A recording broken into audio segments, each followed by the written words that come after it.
बहुत समय पहले की बात है, जब महान गुरु गौतमा बुद्धा अपने शिष्यों के साथ एक जंगल के पास रहते थे।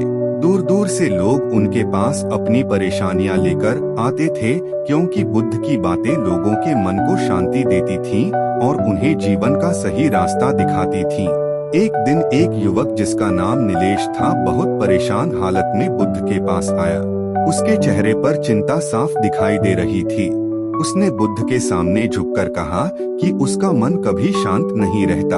वह हर छोटी बात के बारे में बहुत ज्यादा सोचता है। अगर कोई उससे कुछ कह दे तो वह कई दिनों तक उसी बात को याद करके परेशान होता रहता है। अगर भविष्य के बारे में सोचता है तो डर लगता है, और अगर अतीत के बारे में सोचता है तो पछतावा होता है। उसने कहा कि उसका मन जैसे एक पल भी खाली नहीं रहता और इसी वजह से वह बहुत थक चुका है। बुद्ध शांत होकर उसकी बात सुनते रहे। फिर उन्होंने मुस्कुराते हुए कहा कि तुम्हारी समस्या नई नहीं है। दुनिया में बहुत से लोग इसी समस्या से परेशान हैं, लेकिन वे यह नहीं समझते कि असली समस्या बाहर नहीं बल्कि उनके अपने मन में है। बुद्ध नीलेश को अपने साथ पास के एक तालाब के किनारे ले गए। वहाँ पानी बिल्कुल शांत था और उसमें आसमान का साफ प्रतिबिंब दिखाई दे रहा था। बुद्ध ने एक छोटा सा पत्थर उठाया और पानी में फेंक दिया। पत्थर गिरते ही पानी में लहरें उठने लगीं और प्रतिबिंब गायब हो गया। बुद्ध ने नीलेश से पूछा कि अब तुम्हें पानी में क्या दिखाई दे रहा है। नीलेश ने कहा कि अब पानी साफ नहीं दिख रहा क्योंकि उसमें लहरें उठ रही हैं। तब बुद्ध बोले कि मन भी इसी तालाब की तरह है। जब मन शांत होता है तो हम हर चीज को साफ देख पाते हैं, लेकिन जब मन में बहुत ज्यादा विचार उठते हैं तो सब कुछ धुंधला हो जाता है। यही ज्यादा सोचने का असर है। नीलेश ध्यान से बुद्ध की बातें सुन रहा था। बुद्ध ने आगे कहा कि मन एक बहुत चालाक खिलाड़ी है। यह हमें बार बार अतीत और भविष्य में ले जाता है ताकि हम वर्तमान की शांति को महसूस ही न कर सकें। जब तुम ज्यादा सोचते हो तो तुम्हारा मन तुम्हें ऐसे डर दिखाता है जो असल में होते ही नहीं। फिर तुम उन्हीं कल्पनाओं से डरकर परेशान होने लगते हो। बुद्ध ने उसे एक और उदाहरण दिया। उन्होंने कहा कि अगर कोई व्यक्ति अंधेरे में रस्सी को सांप समझ ले तो वह डर से कांपने लगेगा, लेकिन जब सुबह रोशनी होगी तो उसे पता चलेगा कि वह तो सिर्फ रस्सी थी। ठीक उसी तरह हमारे बहुत से डर और चिंताएं भी हमारे मन की कल्पना होती हैं। हम उन्हें सच मान लेते हैं और फिर बेकार में दुखी होते रहते हैं। नीलेश ने बुद्ध से पूछा कि वह अपने मन को शांत कैसे करे। बुद्ध ने कहा कि सबसे पहले यह समझो कि हर विचार सच नहीं होता।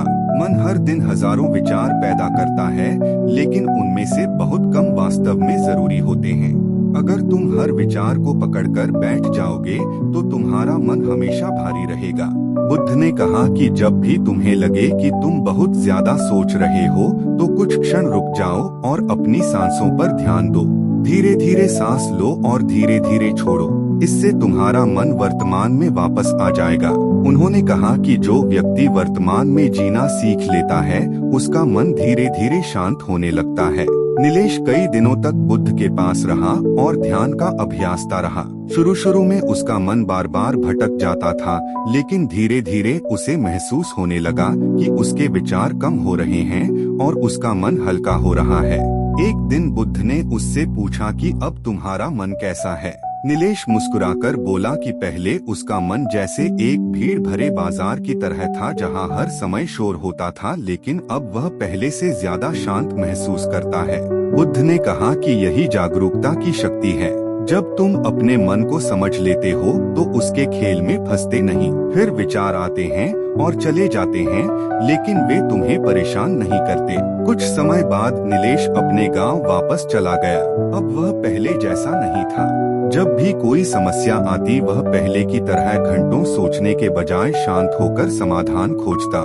धीरे धीरे उसकी जिंदगी बदलने लगी और लोग भी उसके शांत स्वभाव की प्रशंसा करने लगे।